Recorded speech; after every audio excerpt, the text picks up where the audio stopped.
Hello everyone. Ever since 2017, we have had our own little retro game flea market of sorts in Denmark, which I've been attending since 2020, I believe, and even made videos about 2 times before. It's called Retro Konsolmarked, which you can probably guess what means, and as of 2026, we finally have another called Retro Gaming Market, almost the same name. And just like the original market, it takes place in a small village in the middle of nowhere. Maybe not quite in the middle of nowhere, it is pretty close to Fredericia, but it only has 299 citizens, according to Wikipedia. And honestly, I'm surprised it even has a Wikipedia page at all. Let us find something in these boxes that we can put a price on. No, not you. Let us take this PS2 controller and see what they go for. So here we have every single listing on DBA, which is what I use, containing the tag PS2 controller. I'm also gonna try PlayStation 2 controller spelled in full and see if that comes up with anything different. It seems that the cheapest one on here was 75, so I will match that price for my own. Now let's do this with a game. This is Project Gotham Racing 3, which I can see last time I put up for sale at 35, but the price online may have changed, so I'm gonna look it up again. In this case I think I'm gonna keep the price, because the only other one I could find was 40, so 35 is just fine, it's just under.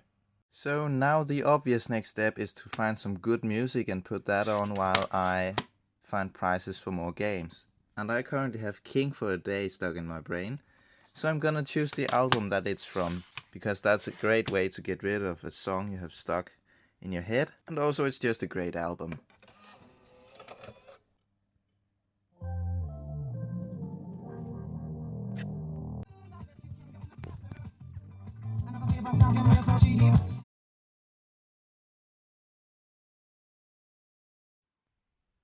Today there's 1 week left until the market, and I have actually completed pricing all of the games in these boxes. I don't really have that much left to do now. I also completed pricing a bunch of smaller accessories like cables and controllers and stuff like that. So now I will go through some of my backlog and probably find a few games that I decide not to try anyway and just sell. I got a good stack from going through the backlog and picking out some stuff that I'm not really that interested in playing anyways. Of course, there is some explaining I have to do, because I picked out Bully, or Canis Canem Edit as it's known on the PS2 in Europe only. This is because that is the original version, this is the Scholarship Edition, which is better. But I want a different release of the Scholarship Edition, because the one that was released for Xbox One doesn't include a manual, which is a big no-no. It's God of War. I have the God of War collection for PS3, which includes this. And some people are also gonna be upset over Burnout. I have it on the original Xbox, I think, and I don't think it's worth upgrading to the Xbox 360 over losing my save file. And for Dragon Quest, I'm not a big RPG guy, so I'm fine with letting this one go. And the rest of this is not really worth explaining why I don't keep them. Now it's time to pick out a CRT, because I want to bring a CRT as something people can play at the booth. And hopefully bring more than one. I've only ever had one with me at these markets, but I wanna try having two this time if I can fit. Now the obvious candidate would of course be my 20-inch Bang & Olufsen. It's an MX4000, which to many people is the perfect CRT, because these are genuinely great. But the problem is, I live in Denmark, and these are made in Denmark, and back in the day people got really patriotic over these and bought them even though they were expensive. This means that they are super common in Denmark today, so the ones I'm about to show are way more interesting to the average Dane. Except maybe this one, because while it is the most functional 13-incher I have. It's also the cheapest thing you have ever seen. But it is the most capable 13-incher I have because it has SCART and the other ones only have RF. This one also has RF, of course, along with SCART. So far I'm thinking to bring this one and have the PS3 playing on it, because I have a lot of PS3 games for sale, so I could cycle through them. The only problem is that while the PS3 does support analog video like this, a lot of the games don't support this aspect ratio 4:3, so you'll get black bars at the top and bottom for some of the games.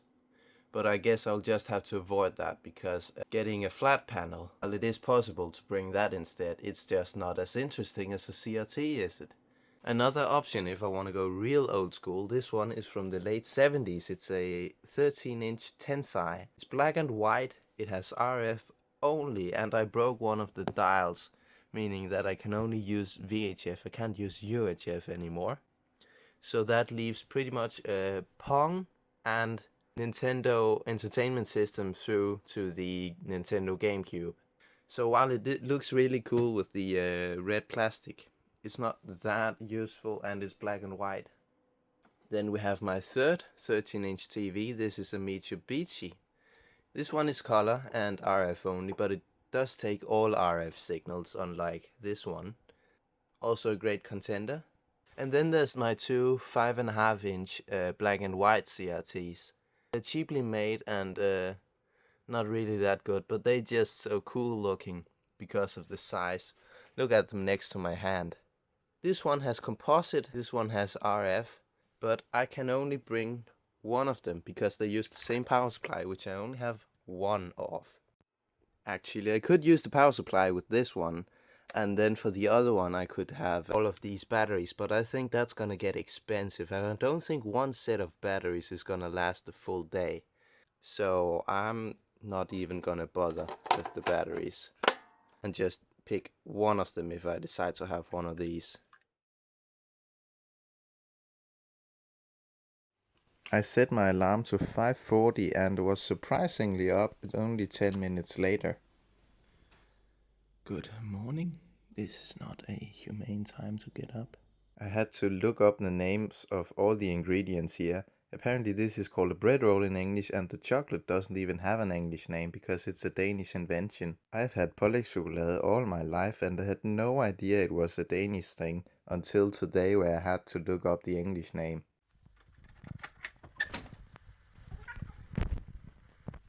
I found some snacks for the day and then I was off. I had packed everything into the car the night before, so it was ready to go.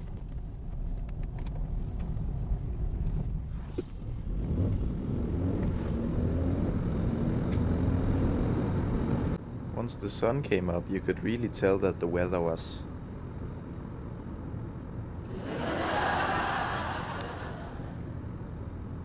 Then I arrived in Bøgeskov and was driving behind this called a Citygo, who was another seller apparently, because they also went the same place. The sellers had their own parking lot in the back and their own entrance. I took this video of the mostly empty hall at 7:54, so almost an hour after sellers are allowed in, yet it was still very empty. And once everything was out of the car, I started setting up the booth. Two of my cousins that live pretty close to the market came later to help me for the day. And here we see the booth being mostly finished. I actually ended up bringing 3 CRTs. First was the 5.5-inch Denver, well, one of them with a master system. Then the 13-inch Mitsubishi with the PS2, and the 13-inch Dentax with the PS3. And underneath the table I had some accessories. One thing I really dislike is when people don't price their stuff. I do every time, but I'm the minority here. Most don't. As you would probably expect, the first hour is really busy with people. I had a quick walk around some of the market to see if there was any deals out there for me. while my cousins were tending to the booth. And here's a nice panorama shot I got of the whole thing. Just like the other market, there was a contest where you could win some cool stuff. And I had of course assumed it was for visitors only, until they specifically mentioned over the loudspeakers that everyone, including the sellers, were allowed to join in. So off I went to find the QR code so we all three could join. But none of us won anything, of course. Remember what I said about Bang & Olufsen TVs? I only actually saw two of them at this market, which is quite interesting. My theory is that since we're in the south here, all the German collectors are driving up to southern Jutland and snatching up all of the cheap Bang & Olufsen TVs. And next to this 20-incher was something really interesting. Two old Pong clones in their box. The one on the right is actually the same model that I have, so it was actually kind of tempting to get, but I didn't get it at. When I came back to the booth, I of course sold some more stuff, and wait, hold on, is that FIFA? Yes, indeed it was. The guy buying these didn't ask for a discount, but I gave him two of the games for free because he was buying FIFA. I mean, who else is gonna buy some FIFA? He told me he was buying them to support his favorite football club, FC Esbjerg, but I don't really see how that's gonna support them, but I wasn't gonna stop him. Someone had brought along a Nintendo GameCube kiosk, not to sell, just to let people enjoy. I didn't play it though because it was just Mario Kart Double Dash, which I can play at home, but it was still really cool to see. We were all three getting hungry, so we got some food. There was only fast food, but it's better than nothing. At this point I noticed this window which made it look like it was dark outside, but not according to the windows on the roof. Speaking of outside, you could really feel the musk of 1,000 nerds.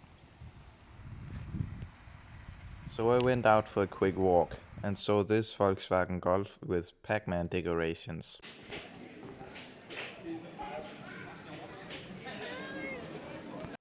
At this point a lot of stuff had been sold, so I had to move some things around to make it look not quite as empty, which is why a lot of the games now are laying down. With 54 minutes left, it was getting quite empty in here.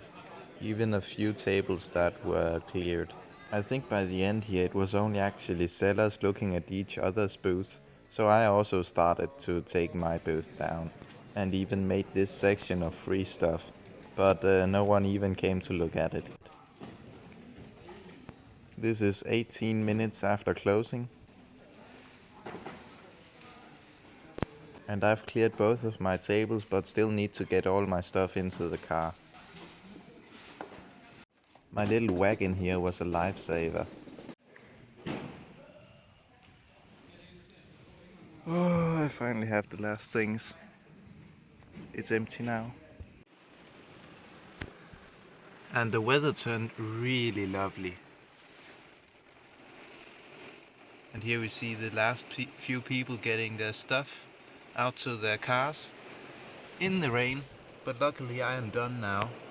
It's all under this cover. After packing up, I decided to go to the beach because it's so close, and the way to get there was this fun and narrow road.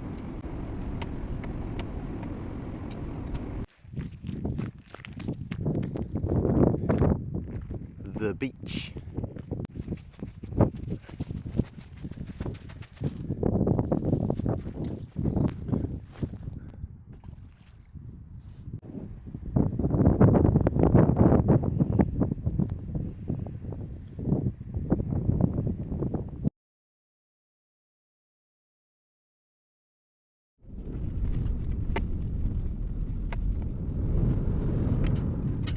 Alright, I'm now back home and I've counted up all of the money I earned on the day. I'm not quite sure about the cash because I don't remember how much cash I had on me before the market, especially with the notes, which you know are the big ones that make the big difference. But I'm pretty sure this is right. This is too many numbers to convert on the screen, so I've made this little table for euros, American dollars, and British pounds. On mobile pay, which is you know, the Danish equivalent of Cash App or something like that, I got about 1,400 and then about 5,500 in cash, which is just over 2,000 in total. But when we then count the price of the tables and the food, we get down to about 1,600, which is still pretty good. Of course, there's also the petrol it took to get there and the prices that I paid for the games, but it's still safe to say that it's quite a bit over 1,000 in total after removing those numbers. The money is nice, but of course that's not what we're here to see. We're here to see what I bought, and the very first thing I found was plastic. How exciting. This is a box protector for Super Nintendo and Nintendo 64 games, because I knew I had one N64 game in my backlog. It already had a box protector underneath this plastic bag, so now I just have one extra, but it was only 10 kroner, so it's not really that bad. It will almost fit this F1 race that I got a while ago. So if we put this in, close one end, then it looks like it's perfect, but there is just a little bit of the top here that prevents this thing from closing properly, which is really annoying. Nintendo just for some reason decided to make the F1 race box just a few millimeters taller than the existing Super Nintendo boxes. After that we have an actual game. This is Plug for the Super Nintendo, which was 50 kroner. It is the UK version. I'd hoped for Scandinavian, but when it doesn't have the manual or box, it doesn't really matter what region it is. The back is a little bit yellowed, which is common for Super Nintendo games, but otherwise it looks like it's in fine condition, so I'm happy with this one. And then I found this stack of mostly Xbox One games and one Xbox 360. There's two farming simulator games, which I'm gonna sell, because they were cheap enough to do that, and I don't really care about Farming Simulator. And the rest of these were Forza and Forza Horizon games. The only one of these that I already have is Horizon 2, which I finished last week and even made a video about. So I'm happy to have Horizon 3 especially. And this one I'm also gonna resell, because it's was quite a bit more than 10. And of course it's 6 games, 10 each, so 60 kroner. And also the guy selling these Xbox games was one of the guys behind Retro Konsolmarked, which is the other market I mentioned at the beginning of this video. And he gave me this little card along with my purchase and even a pin, which is really cool. And here is the last thing I bought. Was at pretty much the end of the market, so people were more willing to give you discounts. I found Kirby's Dream Land for the Game Boy with the box and manuals and everything in quite nice condition, except for a bit of sticker residue and also a full sticker on the front, but otherwise pretty nice. It even still has the hang tab here.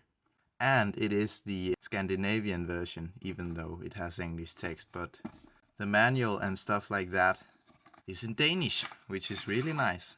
Look, this is the story of Kirby, except you can't understand it because you probably don't speak Danish, but I do. It even has this poster with some Game Boy games of the time and some Super Nintendo. And the same seller also had a bunch of these cases for Game Boy games. I chose 10 of these and asked if he would make a deal with 10 of these and then this game, which was 300. And I got it all for 325, which is a good deal, I think. Especially because now I have a loose copy of this game to sell afterwards to recoup some more of that money. But also I'm gonna need a box protector for this because it's cardboard. And I still only have a Super Nintendo box protector extra. And that is it for the pickups.